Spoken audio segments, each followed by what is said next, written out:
우리가 주기도문을 생각한데 하늘에 계신 우리 아버지여 라고 이렇게 기도를 시작하면서 우리의 기도의 대상은 아빠가 되시는 하나님이다. 그래서 우리가 친밀하게 우리 예수님은 우리 모두 다 하나님께 그렇게 기도하기를 원하신다 하는 말씀을 나눴습니다. 이름이 거룩히 여김을 받으시오며 할 때 여호와의 이름, 하나님의 이름은 여러 가지가 있는데 엘로힘도 있고 엘샤다이도 있고 여호와, 야훼 하나님도 있는데 여호와 샬롬, 그러면 하나님은 나의 평강이 되신다. 여호와 니시, 그러면 하나님은 우리의 승리가 되신다. 여호와 라파, 그분은 우리의 치료자가 되신다. 여호와 삼마, 내가 도저히 주님이 안 계시다고 생각하는 그곳까지 주님은 찾아오시는 하나님이시다. 여호와 로에, 그분은 나의 목자가 되셔서 내 걸음을 이끄시는 분이다. 우리가 이 지점에 일컬어서는 여호와의 이름을 생각하며, 그리고 지금 내 상황에서 꼭 필요한 여호와의 이름은 무엇인가, 그렇게 함께 잠시 그렇게 생각하면서 기도한다면 기도의 불이 붙게 된다는 말씀을 나눴습니다. 그리고 이어서 나오는 기도가 나라가 임하시오며 입니다. 나라가 임하시오며, 이것은 도대체 무슨 뜻일까요?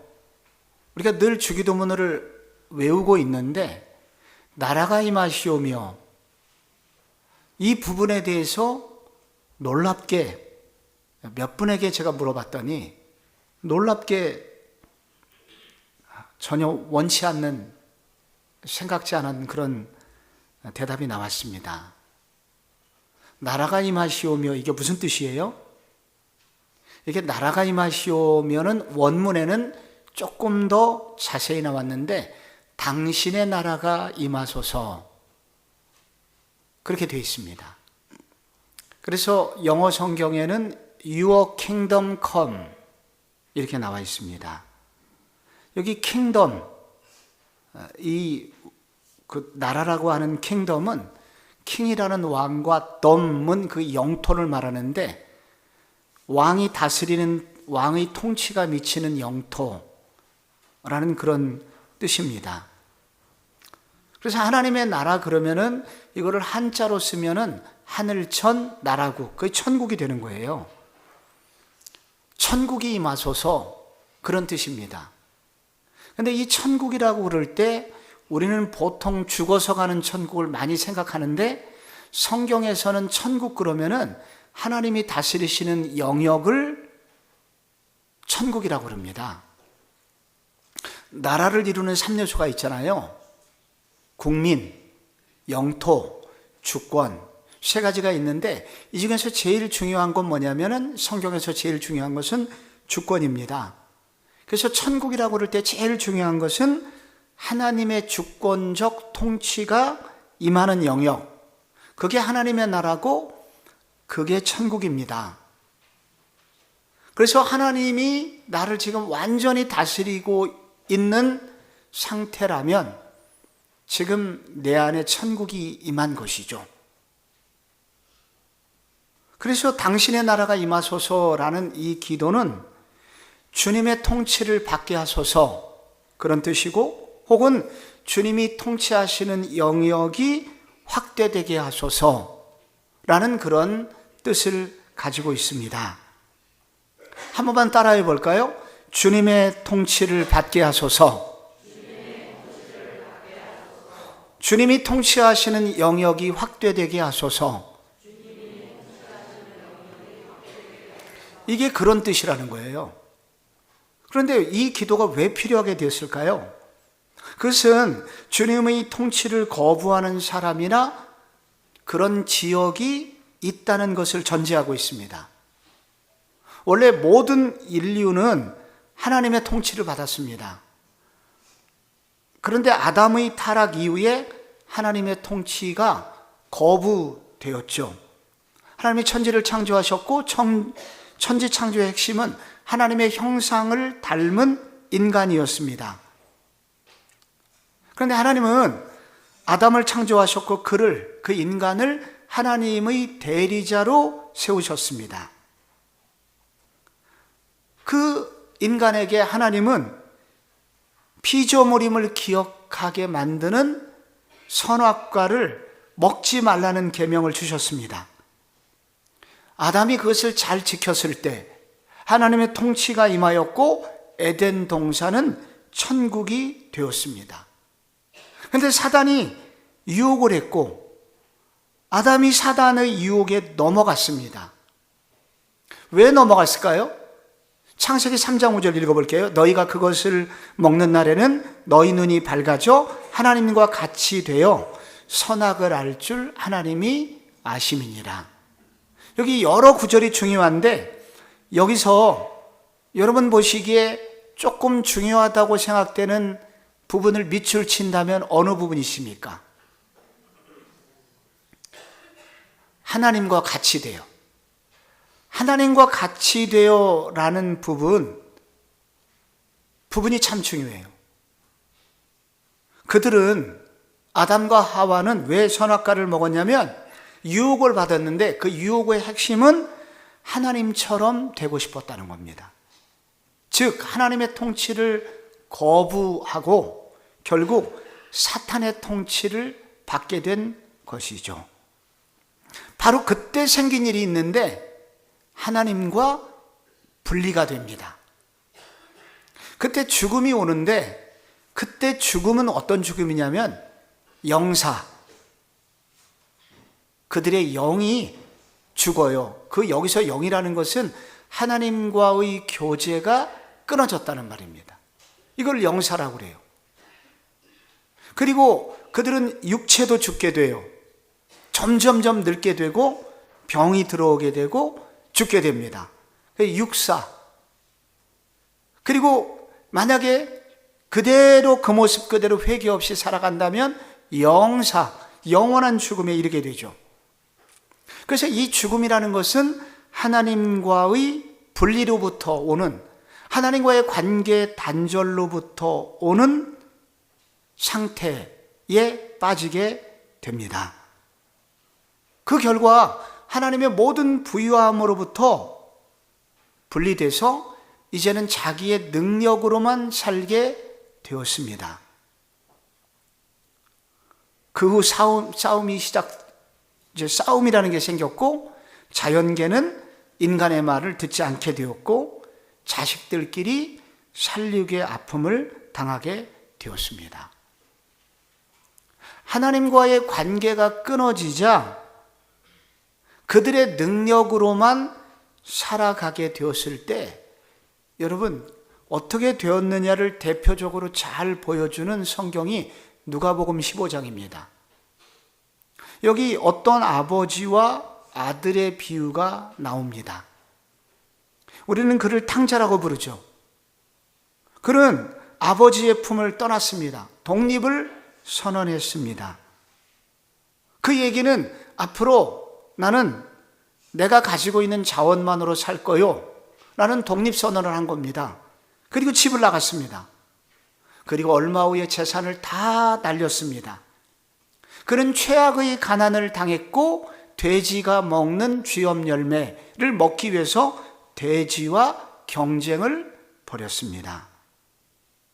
그리고 일어나 아버지의 집으로 돌아가게 됩니다. 그때 잔치가 벌어지게 되죠. 우리는 여기서 이 탕자처럼 모든 인류가 탕자처럼 된 거예요. 모든 인류가 하나님으로부터 분리되어 자신의 능력과 실력으로만 살게 되었고, 하나님의 어떠한 부유함도 받지 못하게 되자 결국 결핍의 삶을 살게 됩니다. 바로 그때로부터 생긴 게 지혜의 부족이라는 거예요. 그때로부터 생긴 게 능력의 부족이라는 거예요. 그때부터 생긴 게 죽음이라는 제약을 갖게 됐다는 것입니다. 바로 그때부터 인간은 늘 불안했고, 그때부터 인간은 늘 두려움이라는 것을 가지고 살게 되었습니다. 사탄의 종이 되어 결국은 그들이 결국 받은 월급이 있는데 그 월급을 사망이라고 합니다. 로마서 6장에 죄의 삭은 사망이요. 여기서 삭은 월급이거든요. 그래서 그들이 결국은 사단의 말을 들어서 얻게 된 것은 죽음이었습니다. 하나님으로부터의 분리였고 그 결과 모든 영역에서 결핍을 맞게 된 것이죠. 사단의 나라의 실체가 있습니다. 결국 사탄은 어떤 나라입니까? 거짓의 나라입니다. 사단은 처음에는 더 행복해질 것이라고 말했지만 그들의 삶은 결국 불행으로 끝났습니다. 그래서 이게 거짓의 나라이며 동시에 이 사단의 나라는 결핍의 나라입니다. 풍족한 아담을 완전히 거지로 만들었어요. 그래서 아담에게 지혜도 부족하고 사랑도 부족하고 양식도 부족하고 결국 모든 것이 부족한 사람이 되게 만들었습니다. 그림이 하나 있는데 이 그림은 제가 설명으로 그려지는 그림입니다. 한 나무가 있는데 이 나무가 다 말라 비틀어져 있습니다.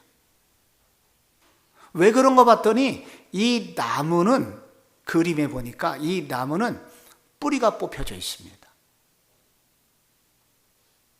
요 뿌리가 뽑혀진 나무가 바로 창세기 3장 이후에 살고 있는 인간의 모습입니다. 어떤 영양분, 어떤 은혜도 받지 못해요. 어떤 힘도 받지 못해요. 그 결과 이 인류는 자기의 제한된 능력으로만 살게 되니 결국은 이 나무처럼 됩니다. 뿌리가 뽑혀진 나무는 살아있는 나무입니까? 죽어있는 나무입니까? 아니, 지금 이파리가 여전히 파래요. 죽어있는 나무입니까? 살아있는 나무입니까? 죽어있는 나무입니다. 왜냐하면 지금 이파리가 조금 파랗지만 이제 얼마 후에는 반드시 그 잎사귀가 마르게 됩니다. 우리가 하나님으로부터 뿌리 뽑혀진 인간이 어느 순간에 보면은 쌩쌩합니다. 이파리가 파래요. 언제까지? 40대까지. 그러다가 40대부터 문제가 생깁니다. 50이 돼갑니다. 이파리 색이 바뀌게 됩니다. 허연색으로. 그리고 드디어 마르기 시작합니다. 쭈글쭈글해지기 시작합니다. 결국은 죽게 됩니다. 바로 인류는 바로 그 순간, 하나님으로부터 분리된 그 순간 자신의 제한된 자원으로만 살 수밖에 없게 되었고 그 결과 죽음을 향하여 죽음이 진행되는 중에 살고 있는 존재로 전락하게 됩니다. 왜 이렇게 됐을까요? 그것은 바로 그가 누구의 말을 따르느냐에 따라서 그의 삶의 상태가 결정되기 때문입니다. 하나님의 나라와 사단의 나라에 결정적인 차이가 있는데 리더의 차이입니다. 리더. 하나님의 나라의 리더하고 사단의 나라의 리더가 달라요. 그 나라의 왕이 믿을만하고 실력이 있으면 그 나라 국민들은 잘 살아요. 그러나 그 나라의 리더가 독재자고 근데 게다가 욕심도 많고 그런데 백성들을 조금 더 생각해 주지 않는 왕이 다스리는 나라는 백성이 굶게 되고 결국 죽게 됩니다. 인간이 왜 이런 뿌리가 뽑혀진 채 죽어가고 있는 나무의 신세가 되었냐면 바로 사단의 나라의 리더인 사단의 말을 들었기 때문에 그렇게 죽음을 향하여 걸어가게 되었다는 것입니다. 이런 죽어가고 있는 아담의 후손들이 다시 살아나려면 여러분 어떻게 하면 될까요? 어떻게 하면 다시 살아날까요? 어떻게 하면 도대체 이 뿌리 뽑힌 나무가 다시 살아날 수 있을까요? 다시 좋은 흙 속에 일단 뿌리를 내리도록 해야 됩니다. 즉 하나님의 나라로 옮겨 심어서 하나님 나라의 리더이신 왕의 통치를 받게 해야, 그래서 하나님으로부터 오는 양분을 먹을 때야 비로소 그들은 무한하신 하나님의 능력을 공급받게 되고 살아나게 됩니다. 이렇게 뿌리가 뽑혀진 나무와 같이 죽어가고 있는 우리들을 다시 하나님의 나라에 옮겨 심기 위해서 이 땅에 오신 분이 있습니다. 그분이 예수님이세요. 그래서 예수님이 이 땅에 오셔서 하신 일은 뭐냐면은 바로 이 우리 하나님 나라로부터 뿌리가 뽑혀져 다른 곳에 가서 죽어가고 있는 그 뿌리 뽑힌 나무들을 다시 하나님 나라의 밭에 심기 위해서 이 땅에 오신 것입니다. 그것이 예수님이 이 땅에 오신 이유예요.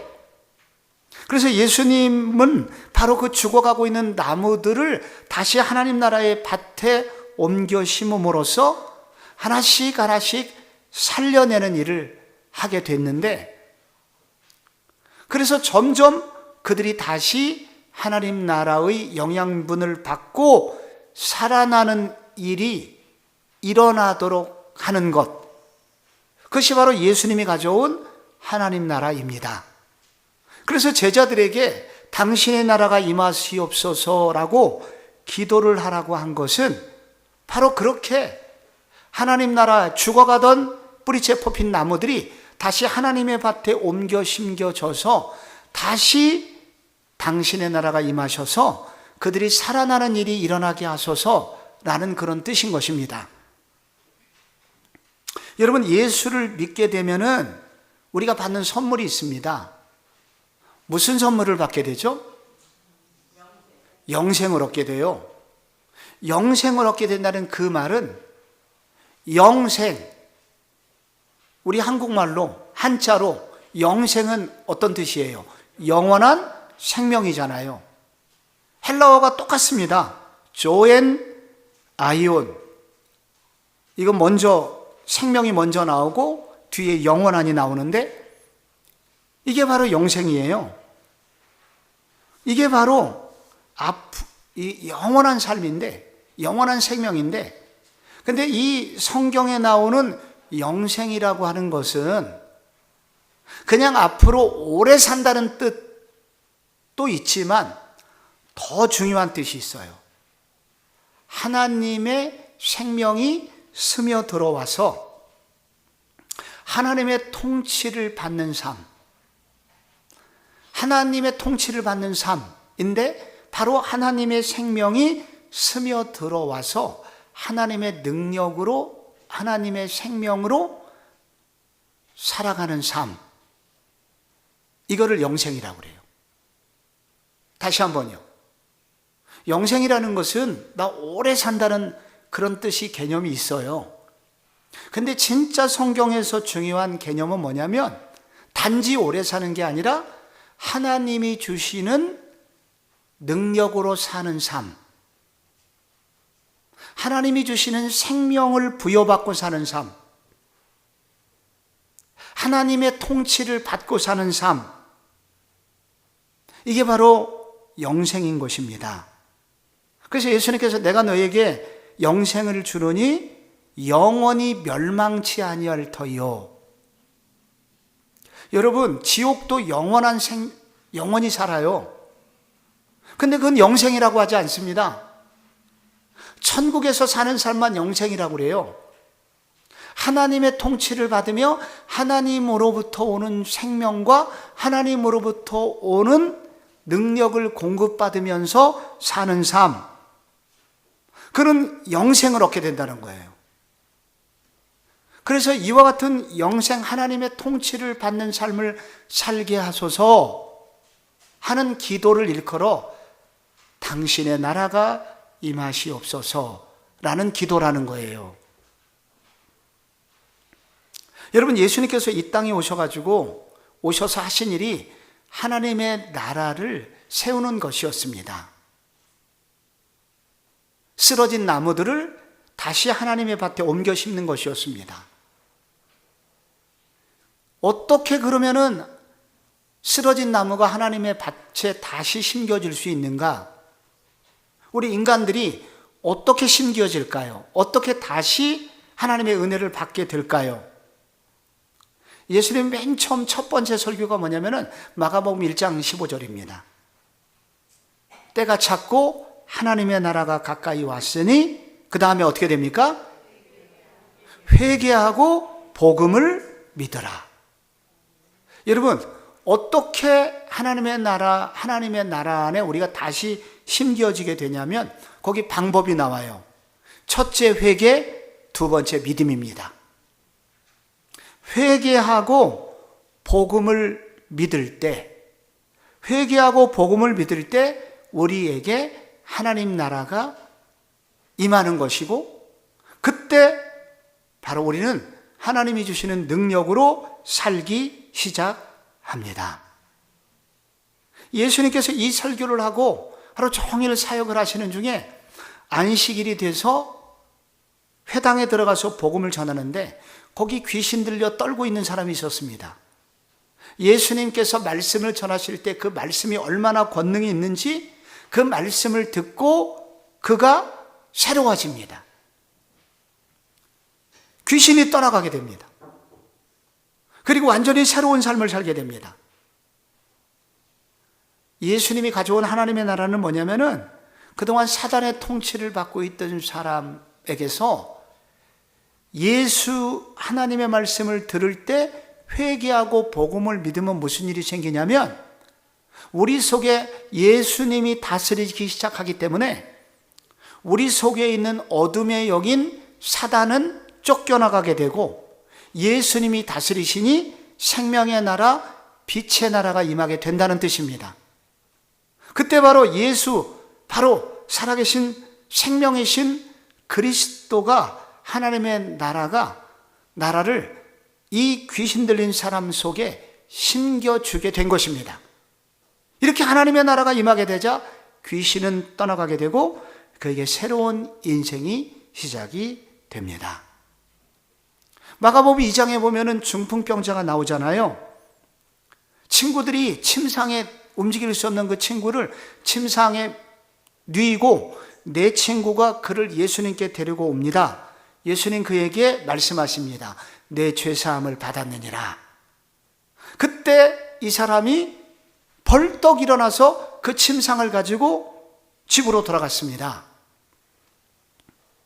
바로 무슨 일이 벌어졌습니까? 하나님의 통치가 임하게 된 것입니다. 하나님의 통치의 역사가 그에게 임하자 그를 그렇게 괴롭히고 어렵게 했던 중풍병의 문제가 해결이 된 것입니다. 누가복음 19장에 삭개오가 나옵니다. 삭개오는 겉으로는 부자였지만 속으로는 비극적인 사람이었습니다. 아무도 삭개오 주변에 오려고 하지 않았습니다. 삭개오는 외로웠습니다. 내면의 비극을 가지고 사는 그 사람에게 예수님이 찾아왔습니다. 그 삭개오가 회개를 했습니다. 내 토색한 것이 있으면은 주님 내가 어려운 사람들에게 4배나 갚겠습니다. 그랬더니 예수님이 그 삭개오에게 뭐라고 그랬습니까? 오늘 구원이 내 집에 이르렀도다. 그 삭개오의 집이 하나님의 나라가 임하게 된 것입니다. 그래서 삭개오가 겉으로는 부자였지만은 내면이 너무 외롭고 고통스럽고 그렇게 쓸쓸했던 그의 삶에 부요함이 깃들게 됐습니다. 바로 이렇게 모든 관계가 단절된 비극적인 삶을 살아가는 사람들에게 하나님의 나라가 임하게 될 때 바로 관계적 부요함이 임하게 됩니다.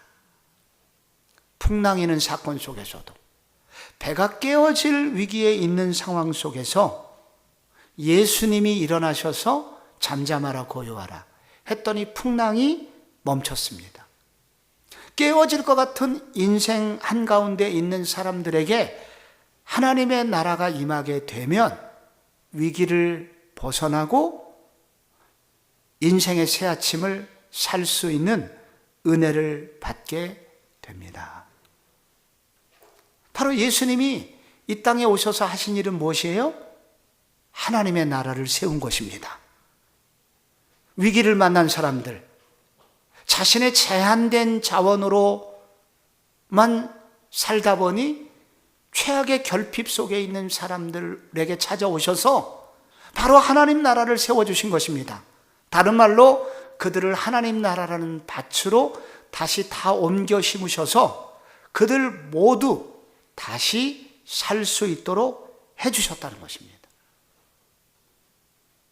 그래서 예수님은 바로 이와 같이 죽어있는 사람들에게 다시 살아날 수 있는 길, 그것은 바로 왕이신 하나님이 우리 속에 임하셔서 그래서 우리로 하여금 우리 속에 하나님 나라가 세워지게 하시고 그 결과 모든 사람을 살아나게 하라. 그것이 바로 당신의 나라가 임하소서라는 기도라는 것입니다. 이 하나님의 나라에는요, 이렇게 외적인 문제만 해결하는 게 아니라 하나님의 나라는 바로 인격적인 왕국이기도 합니다. 우리가 로마서 14장 17절 보면 이런 구절이 있거든요. 로마서 14장 17절 같이 한번 읽어봐요. 시작. 하나님의 나라는 먹는 것과 마시는 것이 아니요 오직 성령 안에서 의와 평강과 희락이라. 하나님의 나라는 단지 먹고 마시는 것으로 끝나지 않습니다. 성령이 우리 안에서 맺는 인격적인 열매가 완성되는 것을 의미합니다. 성령의 열매는 다른 게 아니라 의와 평강과 기쁨입니다. 연결해서 누가복음 17장 20절 같은 뜻입니다. 바리새인들이 하나님의 나라가 어느 때 임합니까? 묻거늘 예수께서 대답하여 이르되 하나님의 나라는 볼 수 있게 임하는 것이 아니요 또 여기 있다 저기 있다고도 못하리니 하나님의 나라는 어디에 있어요? 너희 안에 있느니라. 하나님의 나라는 너희 안에 있느니라. 이게 무슨 뜻일까요? 아까 말씀드렸듯이 우리 속에 왕이신 하나님이 들어오셔서 그 하나님, 왕이신 하나님의 통치를 내가 인정하고 받아들이게 될 때 하나님이 내 인격을 다스리시게 되는데 바로 그때 내 인격 속에 하나님의 나라가 천국이 임하게 된다는 뜻입니다. 그래서 이 부분은 뭘 말하냐면은 우리 속에 하나님의 나라가 임하게 되면은 핵심은 내 인격이 주님의 통치를 받게 되고 바로 그때 우리 속에 변화라는 것이 생기게 된다는 것입니다. 그 결과 내 뜻대로만 살았던 우리가 하나님의 뜻대로 하나님의 의를 실천하며 살게 되고 그리고 불안에 떨던 내 속에 평강이 임하게 되고 그리고 한 번도 웃음이라는 것을 최근에 웃어본 적이 없는 우리 속에 참다운 기쁨이 임하게 되고 이렇게 의와 평강과 희락의 열매들이 우리의 인격 속에서 시작된다는 것입니다. 만약에 반대로 내 삶이 요즘 내가 봐도 하나님이 기뻐하시는 의로움이라고는 찾아볼 수 없고 맨날 거짓말만 하고 내 속에 계속 두려움으로 가득 차 있고 내 안에 기쁨이라고는 조금도 찾아볼 수 없다면 지금 내 속에 요즘 내 안에 무슨 일이 벌어지고 있냐면 하나님의 통치가 거부되고 있는 상태라는 것입니다. 지금 내 속에 하나님의 통치는 거부되고 점점 어떤 세상의 악한 어떤 것에 의해서 통치받고 있다는 뜻입니다.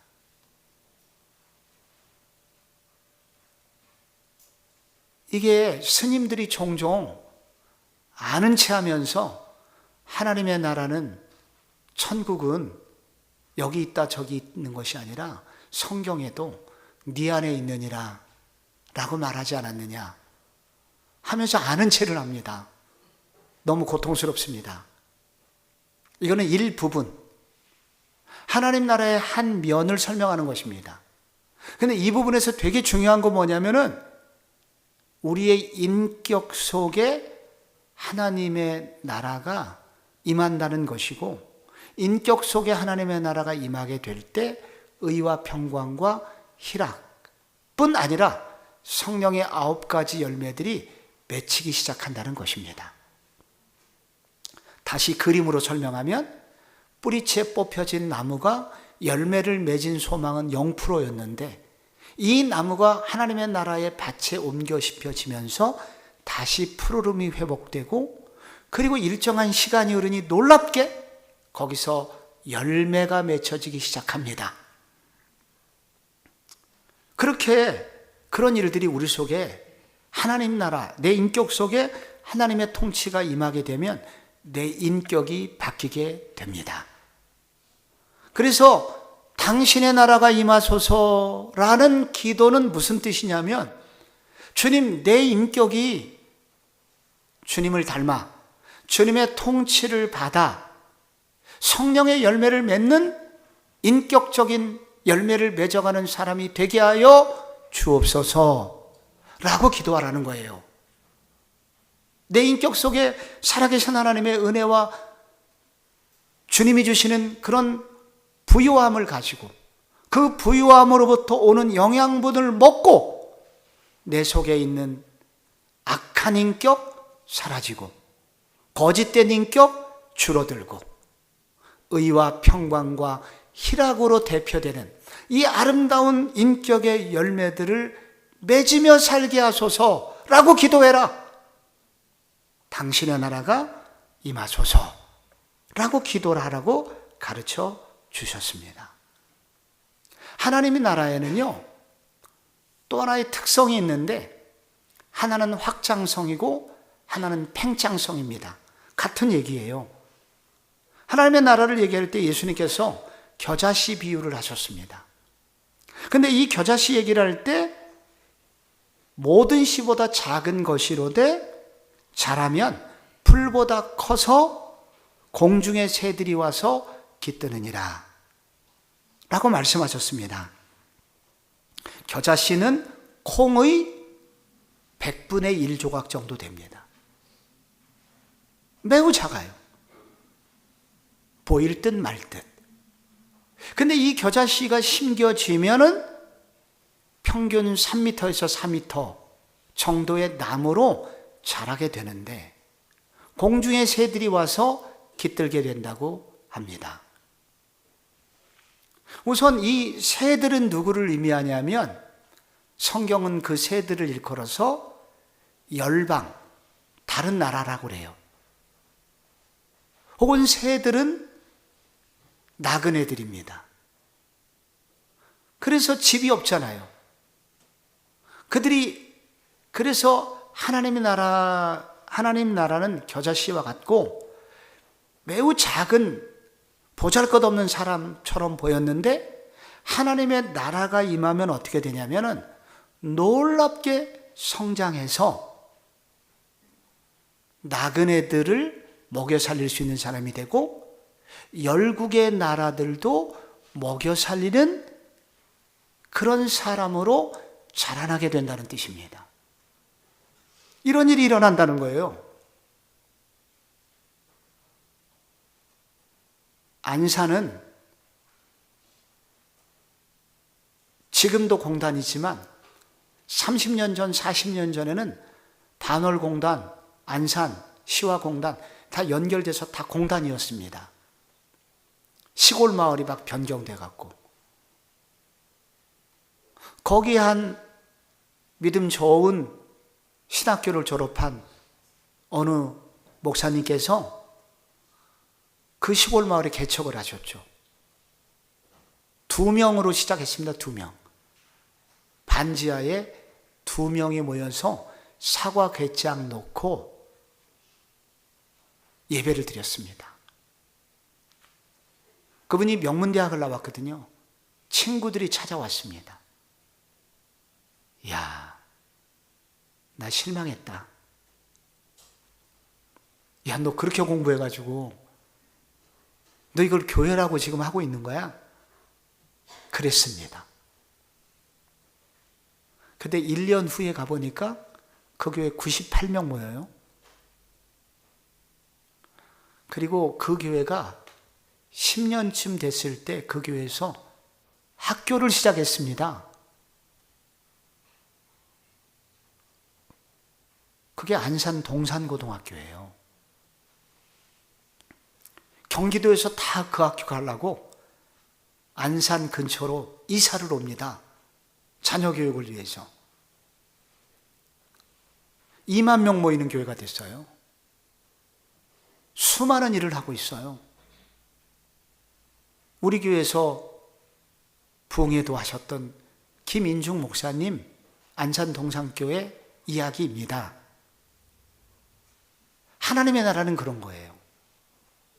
되게 보잘것없이 보이는데, 약해 보이는데 나중에 보면 놀라운 일이 그의 인생 가운데 펼쳐져 있어요. 왜 그런 일이 생기냐면 핵심은 겨자씨 속에 있는 씨 때문입니다. 복음이 그렇게 만든다는 거예요. 복음은 뭐냐면 하나님이 다스리는 영역, 생명, 영생입니다.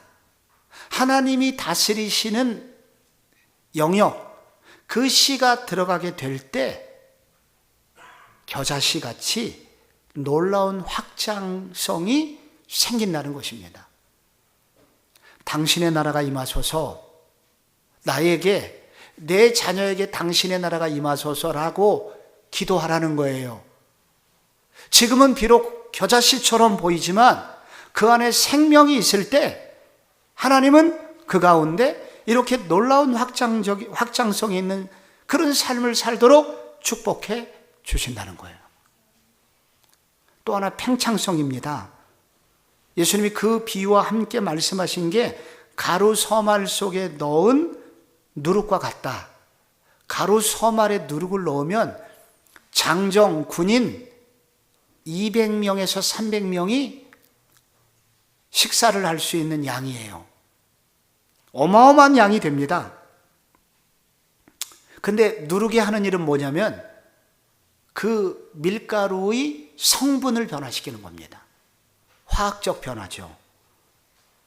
그래서 이 복음이라고 하는 건 뭐냐면 복음이 우리 속에 들어오게 될 때 우리의 삶의 질을 바꿔놓는다는 겁니다. 복음이 우리 땅에 들어왔을 때 여러분 생겨나게 된 일이 뭐냐면 140년 전에 우리나라와 140년 이후에 그 복음이 전해진 20, 30년 안에 생긴 일이 뭐냐면 여성들의 지위가 놀라울 정도로 향상됐다는 거예요. 선교사님들이 와갖고 제일 먼저 한 일이 뭐냐면 학교와 병원을 세우는 일이었습니다. 그래서 우리가 알고 있는 첫 번째 학교 배제학당, 이화학당이 있습니다. 옛날에는 남학교만 있었는데 여학교가 생긴 거예요. 많은 여학교가 생긴 겁니다. 그래서 여성의 지위가 놀랍게 바뀌었고요. 140년 전에 그렇게 많았던 축첩제도, 다 첩이 있었어요. 좀 돈 좀 있는 남자들은. 그게 사라졌습니다. 노비 제도가 사라졌습니다. 그리고 일하는 상인들이 대우받는 나라가 되었습니다. 하나님의 나라가 조선 땅에 왔을 때 놀라운 이 변화가, 그때부터 우리나라가 복을 받게 된 거예요. 우리 민족 가운데 질적인 변화, 우리 속에, 우리 민족 가운데 화학적 변화가 일어난 거예요. 당신의 나라가 임하소서 라고 할 때 그 기도는 바로 우리 가운데 찾아오셔서 내 삶에 화학적 변화가 일어나게 하소서, 삶의 질이 달라지게 하소서, 그리고 어느 지역을 위하여 당신의 나라가 임하소서라는 기도는 이런 뜻이라는 거예요. 하나님 나라는 확장성과 팽창성이 있다는 것입니다. 하나님의 나라는 지금 진행 중에 있지만 아직 완전히 하나님의 나라가 임한 것은 아닙니다. 예수님과 함께 하나님의 나라는 시작되었으나, 아니 구약에서도 이미 시작되었고 예수님께서 그 하나님의 나라를 본격적으로 가져오셨으나 아직 완전히 하나님의 나라가 임한 것은 아닙니다. 그러나 이제 미래 어느 날 세상 나라는 완전히 무너지는 날, 하나님의 나라가 완전히 세워지게 오는 날이 곧 오게 될 것입니다. 이 세상 나라는 언젠가 무너지게 돼요. 계시록에 예언이 되어 있습니다. 18장 2절에 무너졌도다 무너졌도다 큰 성 바벨론이요. 무너지게 되는 날이 온다는 거예요. 그런데 주님의 나라는 결국 그 세상을 이기고 결국 하나님의 나라는 온전히 세워질 날이 오게 될 것이다. 그게 계시록 17장 14절에 있는데 같이 한번 읽어볼게요. 시작. 그들이 어린 양과 더불어 싸우려니와 어린 양은 만주의 주시요 만왕의 왕이시므로 그들을 이기실 터이요 또 그와 함께 있는 자들 곧 부르심을 받고 택하심을 받은 진실한 자들도 이기리로다. 아멘. 싸운다는 얘기가 나와요. 그러니까 지금은 하나님의 나라가 임하였지만 아직도 사단의 나라는 남아있기 때문에 싸움이 계속돼요. 그러나 마지막 날 사단의 나라는 완전히 무너지게 될 거고 하나님의 나라는 견고히 서게 되는 날이 오게 될 것이다. 정리 한번 해보겠습니다. 당신의 나라가 임하소서. 여러분, 이것은 왜 주님이 이렇게 기도하게 하셨냐면, 먼저 이런 기도를 하게 되면 무슨 일이 생기냐면 우리 속에 내 자신의 울타리, 이기주의라는 성에서 벗어나게 해줍니다. 우리의 기도는, 우리의 관심은 죄인인 우리는 언제나 나만 생각합니다. 내 문제로 시작해서 내 가정 기도로 끝나요, 우리의 기도가. 근데 아버지여 당신의 나라가 임하소서라고 기도하는 그 순간 하나님께서 우리의 영적인 눈을 여시고 마음의 눈을 열어서 하나님의 나라가 다른 곳에 임하도록 하는 꿈을 꾸게 하십니다. 그래서 우리의 이기주의로부터 벗어나게 해주세요. 그래서 이 기도를 하게 될 때 우리는 우리의 울타리를 벗어나서 하나님과 함께 꿈을 꾸게 되고 하나님이 꾸시는 꿈에 내가 동참하게 되고 하나님의 복음의 진전에 우리도 동참하게 되는 그런 놀라운 축복을 받게 됩니다. 그래서 당신의 나라가 임하소서라고 기도하는 것은 나로 하여금 이기주의를 벗어나 하나님이 꿈꾸는 넓은 비전의 세계로 우리가 방향을 바꾸는 순간입니다. 그러므로 우리가 당신의 나라가 나라에 임하시오며 할 때 여러분 그냥 지나갈 수가 없어요. 조용히 홀로 기도할 때 하늘에 계신 우리 아버지요, 또 시간이 필요하고 나라가 임하시오며 라고 할 때 이렇게 수많은 내용이 있기 때문에 오늘 주님 나의 관심사에 앞서서 주님 하나님의 나라, 하나님의 통치가 필요한 영역이 있습니다 하면서 누군가를 위해서 어느 지역을 위해서 기도하게 될 때 그때 우리는 나로부터 벗어나서 위대하신 주님의 나라의 비전을 꿈꾸게 되는 놀라운 하나님 나라의 부분 속으로 들어가게 된다는 거예요. 너무 행복한 시간이 될 것입니다. 당신의 나라가 임하소서라고 왜 주님이 기도하라고 하셨냐면은, 이렇게 기도할 때 또 하나 무슨 일이 생기냐면은 교회의 아픔이 나의 아픔으로 여겨지게 됩니다. 교회를 위해서 기도하게 돼요. 이 땅에 주님이 교회를 세우시긴 하였지만 이 땅에 병든 교회가 여럿이 있습니다. 병든 교회는 어떤 교회일까요? 갈등과 분열이 있는 교회입니다. 싸움이 있는 교회죠. 또 불이 꺼진 교회, 초창기에 열정을 잃어버린 교회들이 있습니다. 교회이긴 하지만 교회의 기능을 전혀 하지 못하는 그런 교회들입니다. 그래서 우리는 어떻게 이들을 위해서 기도해야 되는데, 기도해서 이곳에 하나님의 나라가 임하게 하소서라고 기도하게 될 때 무슨 일이 생기겠습니까? 분열이 끝나고 불이 꺼진 교회가 다시 불이 붙고 다시 부흥이 시작되는 그런 일이 일어날 수 있다는 거죠. 비교적 건강하다고 여겨지는 교회들이 있습니다. 근데 그런 교회들조차도 속으로 들어가 보면은 내면에 많은 아픔이 있습니다. 많은 사람이 실망을 해요. 처음에 교회가 좋은 줄 알고 교회를 다녔는데 교회를 막상 다니고 보니까 왜 이렇게 우리 교회 안에 문제가 많은지, 왜 그렇게 서로 미워하는 일이 많은지, 도대체 교회는 왜 그런가? 우리를 고민하게 만들어요. 왜 그럴까요? 교회는 아직 이 세상에 남아있기 때문입니다. 지상교회는 아직 이 세상 속에 남아있기 때문이에요. 아직 완전한 하나님의 나라가 임하지 못했기 때문에 지상교회는 다 문제가 있어요. 좋아 보여도 문제가 있어요. 안 좋아 보이는 교회는 이미 끝난 것처럼 보이고요. 그래서 우리가 당신의 나라가 임하시옵소서라고 기도할 때, 교회를 위해서 기도하게 될 때 바로 이 죽어가는 교회, 문제가 많은 이 교회, 아픔이 있는 이 현실 교회들이 다시 일어나게 되며, 바로 교회를 통해서 일하시는 하나님의 소원을, 일하시기 원하시는 하나님의 소원을 발견하게 된다는 것입니다.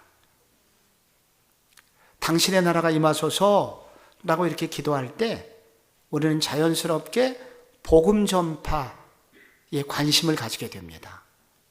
결국 하나님의 나라가 임한다는 것은 한 영혼이 주님의 통치를 받아들이는 것이고, 주님의 통치를 받으려면 회개하고 복음을 믿어야 되기 때문입니다. 그래서 우리는 자연스럽게 하나님의 나라가 해달라는 이 기도를 하게 될 때 자연스럽게 믿지 않는 사람들을 떠올리게 됩니다. 주님, 그 사람 속에 하나님의 나라가 임하게 하소서라고 그렇게 계속 기도하게 될 때 그 영혼이 어느 날 하나님의 통치를 받게 되는 놀라운 일이 생기게 됩니다.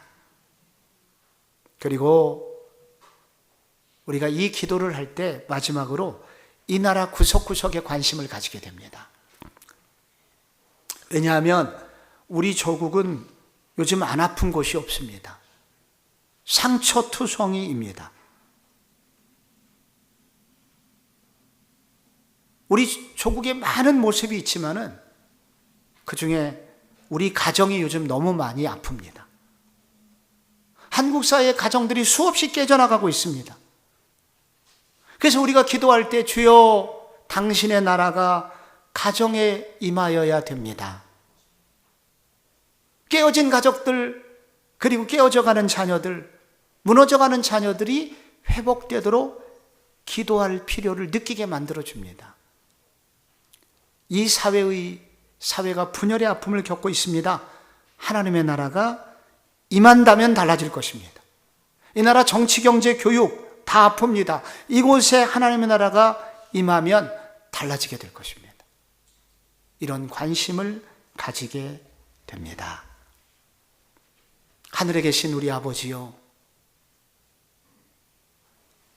하늘에 계신 우리 아버지요, 이름이 거룩히 여김을 받으시오며 나라가 임하시오며, 나라가 임해야 됩니다. 나라가 임하게 해달라는 기도를 드린 동안에 우리는 달라지게 될 것입니다. 내 속에 하나님의 나라가 임하게 해달라고 기도하면 내 속에 있는 어둠은 사라지고 평안을 체험하게 될 것입니다. 동시에 죄에 매여 방황하던 내가 죄를 끊어낼 힘을 얻게 되고 주님이 원하시는 의로운 삶을 살 수 있게 될 것입니다. 그런데 동시에 그 순간 당신의 나라가 임하게 하소서라고 기도를 계속하면 나를 벗어나게 되고 공동체, 아픔을 당하고 있는 사람을 보게 됩니다. 그들에게 당신의 나라가 임하소서 기도하게 될 때 공동체가 바뀌게 될 것입니다.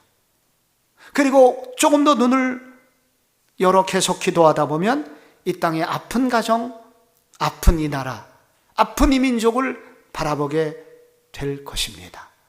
우리 모두는 하나님의 놀라운 비전 속에 참여하게 될 것입니다. 그래서 당신의 나라가 임하소서라고 기도하는 동안에 우리의 가슴에 기도의 불길이 확 불어서 우리로 하여금 기도를 중단하지 않도록 만들 것입니다. 여러분의 기도를 깊은 풍성한 기도의 세계 속으로 이끌어갈 것입니다. 이 은혜가 여러분 가운데 체험되기를 축복합니다.